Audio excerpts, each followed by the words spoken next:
Watermelon. I don't know what else about brother. And awesome Maha.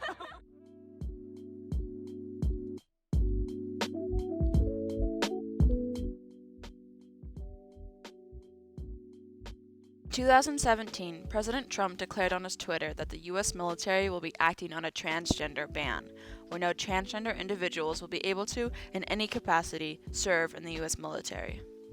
Previously, under the Obama administration, the past transgender ban was lifted, allowing trans people to serve openly in the military. This transgender ban was put into place around the same time as the Don't Ask, Don't Tell policy, which was instituted in 1994. The Don't Ask, Don't Tell policy prevented gay and bisexual people in the military from serving openly, either stay quiet or risk discharge. The transgender ban, however, was a medical regulation that allowed commanders to discharge trans troops at will. Many closeted transgender people who served during this time experienced horrible conditions. One trans veteran even described it as being an American spy in Russia when talking about his time in the U.S. military.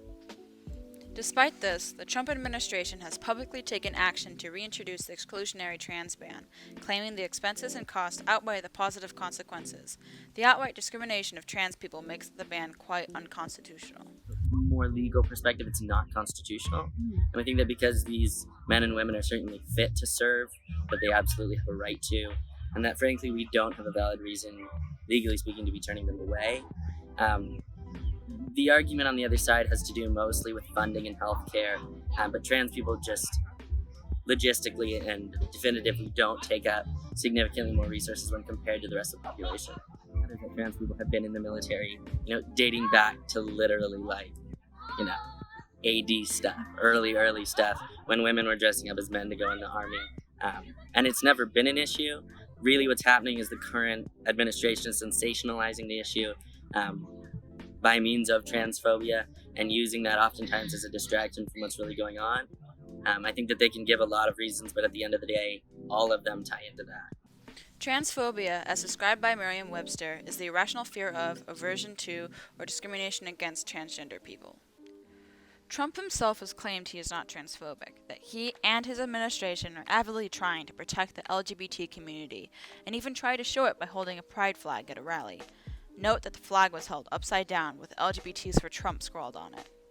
Not only has Trump gone back on his word, but the military ban is not the only instance of annulment of LGBT rights. Since the Trump administration has been in office, almost 40 different laws that allow and encourage people and businesses to openly discriminate against not only trans people, but anyone else in the LGBT community have been introduced.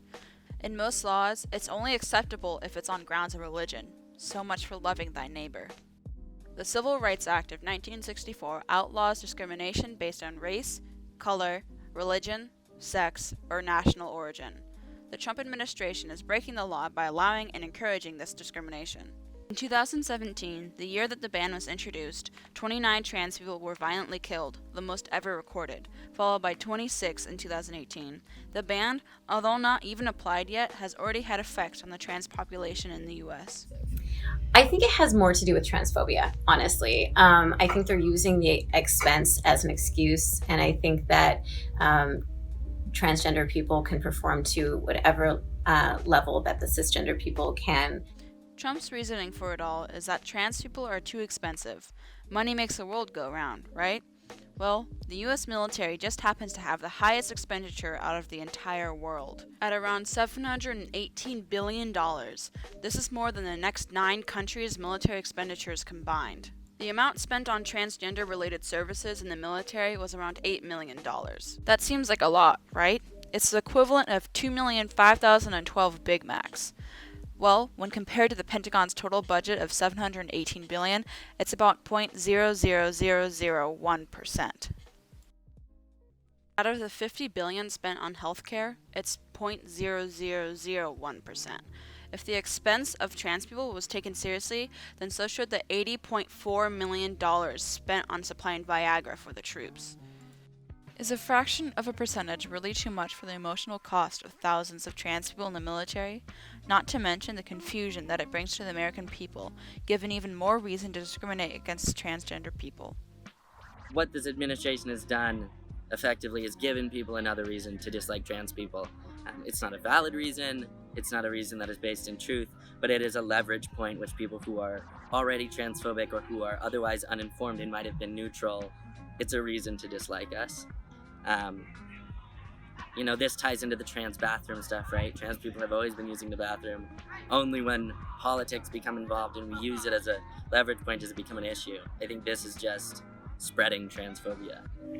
Because the military is such a manly environment, it is way much more difficult for women to transition than it is for men.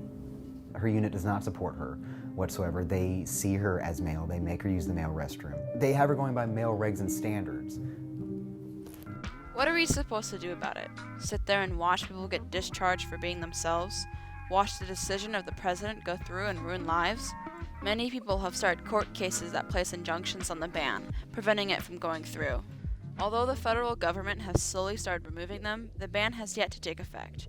But that's temporary. How are we supposed to end it once and for all? Vote. There's nothing that can truly stop the Trump administration's action without just voting Trump and his associates out of office. And what if you can't vote? Don't give up. Your state representative is just a phone call or an email away. There's always someone you can convince. Parents, guardians, older brothers, sisters, or siblings. There's always someone to educate. Transphobia, homophobia, biphobia, and any other fear and hatred of the LGBT community comes most definitely from misinformation or lack of education. I think what it comes down to is normalizing trans identity, right? Because whether or not you know it, you've met at least one trans person, probably a number of trans people. And the more we stigmatize that, that's where the ignorance comes from. I think opening up a dialogue and being inclusive of trans people, whether that's just, your friend comes out as trans and being supportive, or it's construing a more queer inclusive sexual education system, normalizing that identity so that it's not something that weird or different or outside of us. I think a lot of it has to do with education at our level. Like the younger, the better, because as we educate our kids, they grow up with the knowledge, the science that we have today, and what that does is it ends up taking away the ignorance of the parents as well, because the kids end up talking about what they learn in school, and some parents get that little light bulb that turns on, and everything kind of makes it a family education moment. If you're on the fence yourself, all it takes is a quick search on YouTube to find hundreds of incredibly informational videos on anything you need to know about your LGBT friends, colleagues, peers, or family members. Because after all, we're all human. We all have a beating heart and a thinking brain and a fighting spirit that deserves rights and respect just as the next person does. In the end, we all have the right to serve, a right to love, and a right to live. So fight for yours, fight for others, and never stop fighting.